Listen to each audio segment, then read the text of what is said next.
Hello everyone, मैं ज्योति पारिक और आपका हमारे महाविद्यालय श्रीमती मोहरी देवी तापड़िया कन्या महाविद्यालय के इस यूट्यूब चैनल पर एक बार फिर से स्वागत है। लास्ट वीडियो में हम अपने मानव भूगोल में जो जर्मन विचारधारा है, मानव भूगोल की जर्मन विचारधारा, उसके अंतर्गत हम हम्बोल्ट के बारे में पढ़ रहे थे। और आज की वीडियो में हम जर्मन विचारक जो रिटर महोदय हैं, रिटर के बारे में आज की वीडियो में हम पढ़ने जा रहे हैं। तो देखिए, हम रिटर महोदय के सबसे पहले उनकी जो संकल्पनाएं हैं, उनके ग्रंथों के बारे में हमने पढ़ लिया था। और आज की वीडियो में हम रिटर की जो प्रमुख जो संकल्पनाएं हैं, उन संकल्पनाएं या फिर विचारधाराओं के बारे में हम पढ़ने जा रहे हैं। तो उनकी जो प्रमुख पहली जो विचारधारा है वो है विकासवादी विचारधारा। रिटर की विचारधाराएं, जिसमें उनकी पहली विचारधारा है विकासवादी विचारधारा। विकासवादी विचारधारा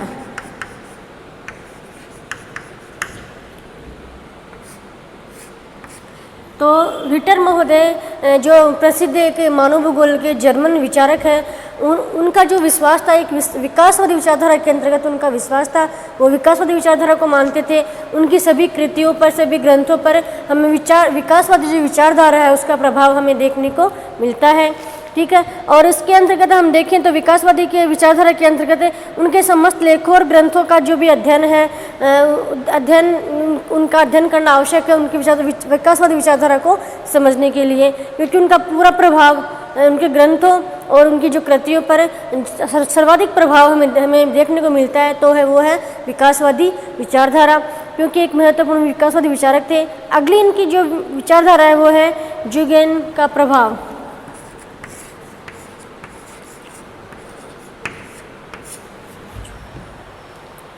जूने का प्रभाव,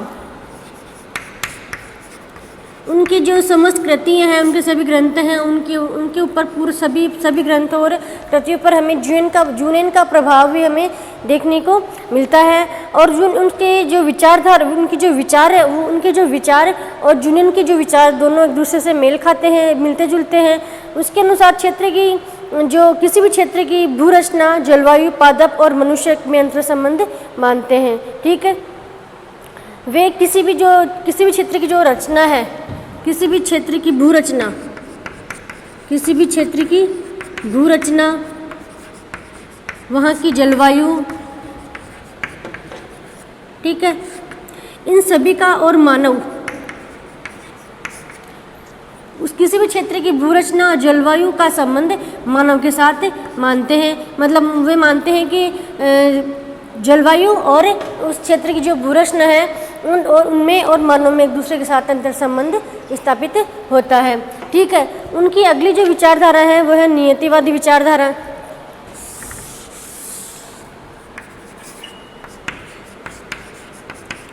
नियतिवादी विचारधारा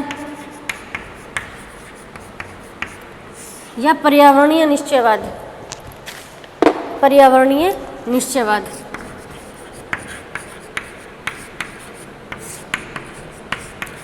पर्यावरणीय निश्चयवाद। तो रिटर एक प्रमुख नियतिवादी विचारक थे। उनके अकॉर्डिंग जो मानव और पर्यावरण है, मानव और पर्यावरण में जो सर्वप्रमुख है वो कौन है? पर्यावरण। ठीक है। मानव और पर्यावरण के अंतर्गत वे सर्वप्रमुख मानते थे। वो किसको मानते थे? पर्यावरण को। किसके अकॉर्डिंग?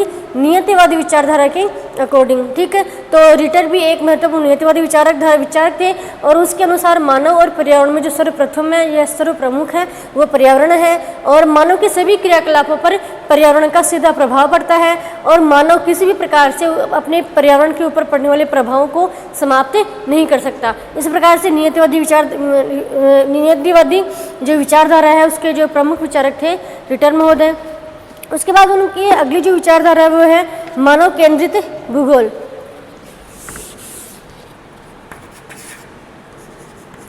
मानव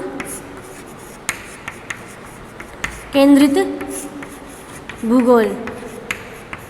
तो रिटर महोदय का मानना था कि जब हम भूगोल का अध्ययन करते हैं तो भूगोल का अध्ययन एक मानव को केंद्रित मानकर करना चाहिए। उसके अनुसार मानव भूगोल का जो उद्देश्य है वो केवल मानव का अध्ययन ही नहीं, मतलब मानव अध्ययन ही नहीं है, बल्कि मानव और पर्यावरण के बीच पारस्परिक जो अंतर संबंध है उनका भी एक क्रमबद्ध अध्ययन करना आवश्यक है। इसलिए जो सर्वप्रथम जो मुख्य केंद्र मानते हैं अपने अध्ययन में, किसको मानते हैं? मानव को, मतलब मानव को केंद्र मानकर सभी प्रदेशों का अध्ययन करना चाहिए। उसके बाद उनकी जो अगली विचारधारा है वो है संपूर्ण की संकल्पना। संपूर्ण की संकल्पना। रिटर महोदय बताते हैं कि किसी भी प्रदेश का अध्ययन करने के लिए उसके कुछ मुख्य भागों का ही अध्ययन करना पर्याप्त नहीं है, बल्कि एक क्षेत्र का विस्तृत अध्ययन करना चाहिए।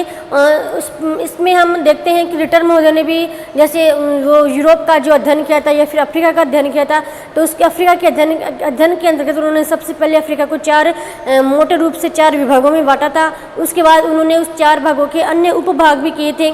इस प्रकार से उन्होंने भी अपने ग्रंथ में अफ्रीका के अध्ययन में पूरा अफ्रीका का पूरा विस्तृत अध्ययन किया था। और उनका यही मानना है कि किसी भी क्षेत्र का अध्ययन पूरी जानकारी प्राप्त करने के लिए उसका मुख्य रूप से मोटे मोटे मुख्य बिंदुओं का अध्ययन न करके उसका संपूर्णता से उसका अध्ययन करना चाहिए। ठीक है। उनकी अगली जो विचारधारा है वह क्षेत्रीय संबंध का सिद्धांत। क्षेत्रीय संबंध का सिद्धांत। देखिए, रिटर महोदय बताते हैं कि किसी भी क्षेत्र का और मानव का एक दूसरे के साथ संबंध स्थापित होता है। ठीक है। किसी भी क्षेत्र, उसी क्षेत्र के निवास करने वाले जो मानव है, मानव का एक दूसरे के साथ अंतर संबंध स्थापित होता है और मानव के ऊपर उस क्षेत्र का पूरी तरीके से प्रभाव पड़ता है। ठीक है। इस प्रकार से मानव भी उस क्षेत्र से प्रभावित होता है और उस क्षेत्र पर भी मानव का प्रभाव पड़ता है। इस प्रकार से दोनों क्षेत्र, किसी भी स्थान विशेष और मानव का एक दूसरे के साथ अंतर संबंध बताते हैं। बाद उनकी अगली जो विचारधारा है भूगोल अन्नकुंडे का पर्याय।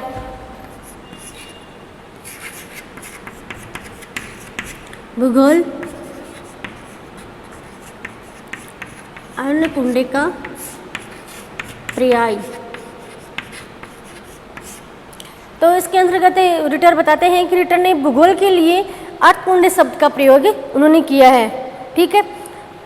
उसका मानना है कि भूगोल के द्वारा प्रकृति में विभिन्न स्वरूपों, आकृतियों तक का मानव जाति के साथ होने वाले घनिष्ठ संबंधों का ज्ञान प्राप्त होता है। मतलब रिटर महोदय ने भूगोल के लिए किस शब्द का प्रयोग किया है? अन्नकुंडे का। ठीक है। और उन्होंने बताया कि पृथ्वी तल पर उत्पन्न जो भी जीव जंतु है, मानव है, उन सभी का और पर्यावरण के साथ जो संबंध है उन सभी का अध्ययन हमें अन्नकुंडे में देखने को मिलता है। ठीक है। इस प्रकार से उन्होंने बताया कि इसलिए रिटर की जो दृष्टि से अन्नकुंडे भूगोल की वैज्ञानिक रूप देने वाली श्रेष्ठ कृति थी। ठीक है। मतलब भूगोल को जो वैज्ञानिक रूप प्रदान करने वाली एक महत्वपूर्ण जो कृति थी उनकी कौन सी? अन्नकुंडे, जिसने भूगोल को एक वैज्ञानिक रूप प्रदान किया है। उसके बाद उनकी अगली जो विचारधारा है वो है ईश्वर उद्देश्यवादी विचारधारा। ईश्वर उद्देश्यवादी विचारधारा।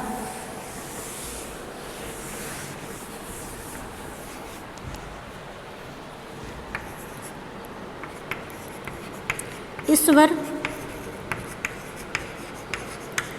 उद्देश्यवादी विचारधारा।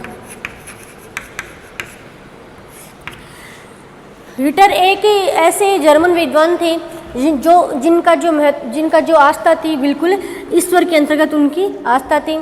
ठीक है। एकमात्र ऐसे जो जर्मन विचारक थे जिनकी पूरी आस्था ईश्वर के अंतर्गत थी और उनका मानना था कि ईश्वर ने जब पृथ्वी की रचना की है तो पृथ्वी की रचना के करने के पीछे एक महत्वपूर्ण उद्देश्य है। ठीक है। मतलब बिना उद्देश्य के मानव के द्वारा, ईश्वर के द्वारा कोई भी कार्य नहीं किया गया है। ईश्वर के द्वारा पृथ्वी की रचना की गई है क्योंकि उसका एक महत्वपूर्ण उद्देश्य है। ठीक है। उन्होंने बताया कि पृथ्वी के ऊपर जो भी जलवायु है, उच्चावच है, धरातल है, इन सभी का कोई महाद्वीप है, महासागर है, द्वीप है, इन सभी का जो उद्भव है अचानक नहीं हुआ है, अचानक न होकर इनका एक विधिवत रूप से ये उत्पन्न हुए हैं। ठीक है। और ईश्वर के द्वारा इनको प्रदत्त किया गया है। इस प्रकार से जो रिटर का जो विश्वास था ईश्वर के अंतर्गत उनकी पूरी आस्था थी। ठीक है। आगे उनकी जो विचारधारा है वो है प्रादेशिक अध्ययन।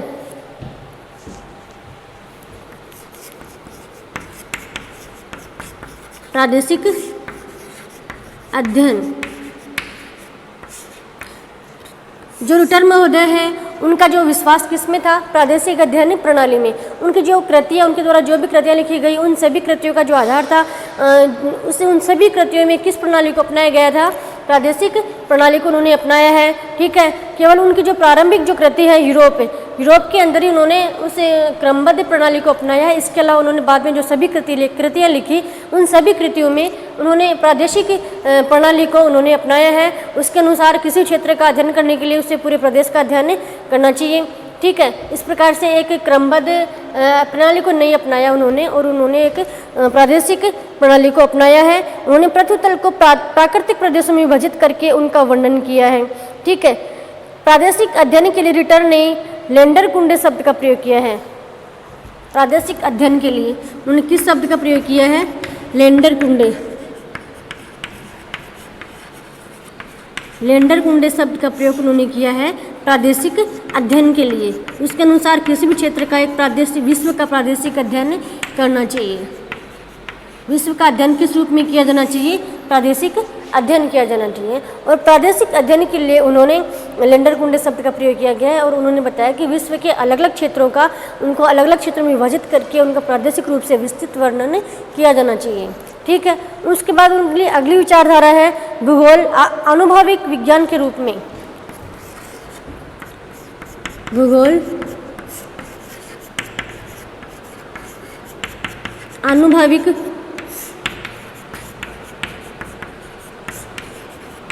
विज्ञान के रूप में। उन्होंने भूगोल को एक अनुभविक विज्ञान के रूप में माना है, ना कि एक सैद्धांतिक रूप में। ठीक है, रिटर ने भूगोल को सैद्धांतिक रूप प्रदान न कर एक अनुभविक रूप प्रदान किया है। मतलब उन्होंने भूगोल को एक अनुभविक विज्ञान के रूप में माना है, न कि सैद्धांतिक रूप में। इसके बाद उनकी जो अगली विचारधारा है वो है स्थल का चरित्र।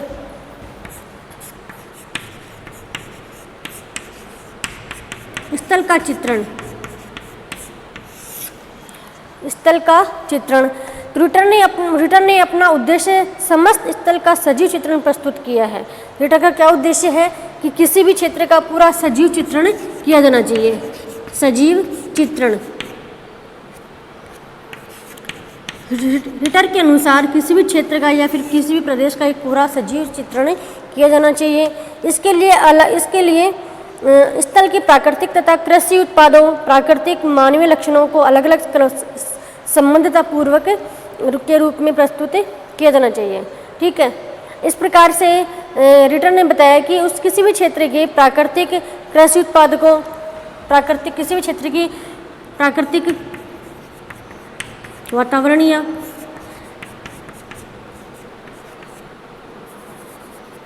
वातावरण कृषि उत्पादों,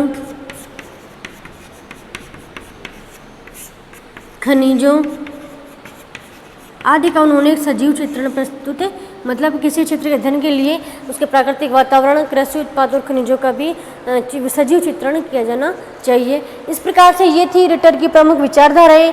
ये हमारा इस वीडियो में हम रिटर के बारे में हमने पढ़ लिया है। और नेक्स्ट वीडियो में हम हमारा जो अगला विचारक है रेटजेल, उसके बारे में हम पढ़ेंगे। तब तक के लिए धन्यवाद।